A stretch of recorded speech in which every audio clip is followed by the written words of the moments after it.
Good afternoon, everybody. My name is Brett Little, and I'm broadcasting here from Brighton, Colorado.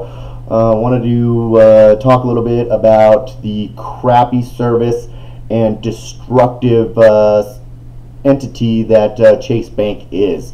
Saturday afternoon, I've got a phone call from Chase Claims Department saying that my credit card account had been past due since September of this year. For about $16,000 unaccounted for on my behalf. I was completely unaware of this, very shocked, seeing how the day before that I had got in the mail my credit card statement, saying that they had received my payment and everything looked fine and good. So this was a big, big red flag for me. Called two people over there at the claims department, even the manager. Tried to get it resolved, tried to get them to help me, which they told me they couldn't. Whoever did this in Chase Bank, because remember, Chase Card Services and Chase Bank are totally two separate entities when you're trying to make one responsible for the other. But when you try to say, hey, you're not the same, they say, well, we are the same. Anyways, I won't go too drawn out. What had actually happened is that when I had opened my Chase Bank account, they had linked somebody else's bank account to my credit card account. So every time I went and scheduled a payment to my credit card, it was coming out of somebody else's account. Mind you, this has been happening since February of this year, because that's when I opened my account with Chase, which was the biggest mistake of my life. Whoever's account this was realized and put a fraudulent claim. Chase Bank then just reversed all my payments to my credit card since about October of 2013. So this went actually back farther than when I even opened my account with Chase. When I tried to talk with them, they said, we can't do anything. Chase Bank did this on Friday, October 31st, closed the doors, and then started dinging my credit back for about 7 months, docking my credit for 7 months past. So they were destroying my credit instantaneously by shutting their doors, and just, hey, this is fraud, we're going to screw you. Anyways, what had ended up happening is I went down to Chase Bank today, which is November 13th here in Brighton, Colorado, and talked with the gentleman over there whose business card says Vice President, a banker of something or other, which, he's a decent guy. He pretty much had his hands tied, but, puppets will be puppets. So I went down and I talked about 4 or 5 people with this banker on the phone. Was it fraud department, customer service, payment services, and it was back and forth and back and forth. Finally, I talked to a lady in payment services who, if you call payment services, they don't have ID numbers like everybody else does in the service industry, because these people are really out to screw you, and they would not show any liability or responsibility or help in any way. Really what it came down to is that they said that I had given authorization, or somebody had given authorization to me to utilize their account under my bank. Unbeknownst to me, this was linked to my Chase online pay February when I opened my account with Chase. When I asked them if this was written in writing somewhere, because what I was told by the banker is that Chase will link any account associated to your social security number to your bank account. So if you have ever helped anybody out and said, you know what, hey, yeah, you can use my credit card or my bank card to pay off that bill and you just pay me money, guess what?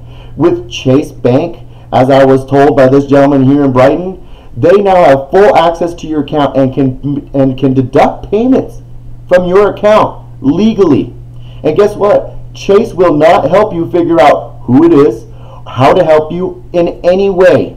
They tell you it's not their fault. It's not a bank error. Even though they're the ones that linked your account to somebody else's account, it is not their fault. It is not their error.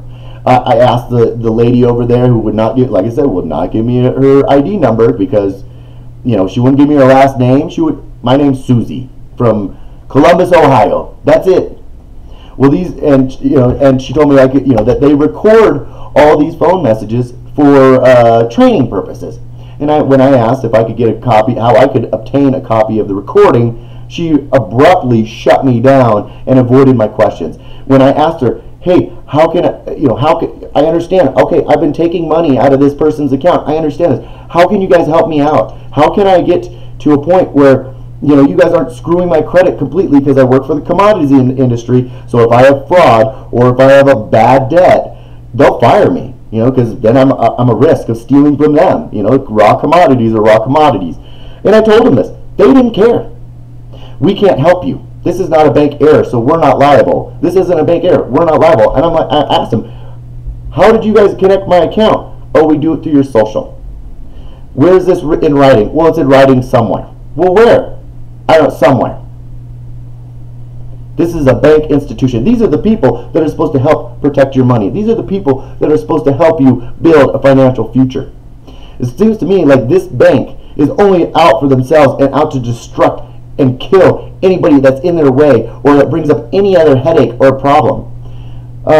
Doing some research on my own after I left there, because I was going to call an attorney, and I still might. After doing some research and reaching out to some friends for some advice, I realized that it actually was a friend of mine who actually bank account this was, and they did file a fraudulent form because they had no idea it was my account.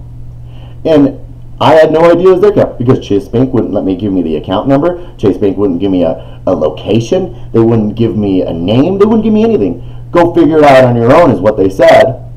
So no matter what, and I could tell Susie, I said, remove that account from my account. Oh, you want me to do that? One click of the button, boom, that account was gone.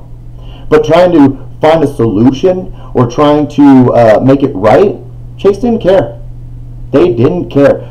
We're going to destroy you and don't talk about us, is pretty much what they said. The guy at the bank here today told me, hey, you know what, I'm going to get to the bottom of this. I'll call you back in 30, 40 minutes. 3 hours went by, I called him back. He says, oh, I talked to my manager, we can't help you. Have a nice day. Now, you come to find out that you're $15,000 in the hole, which is not $15,000. It works back a lot less than that. I'm just distraught. I'm angry and I'm upset. My message is today, don't trust Chase Bank. Don't bank there. Don't run a credit card through there. And don't, God forbid, try to help anybody and give your account number to anybody else or credit card.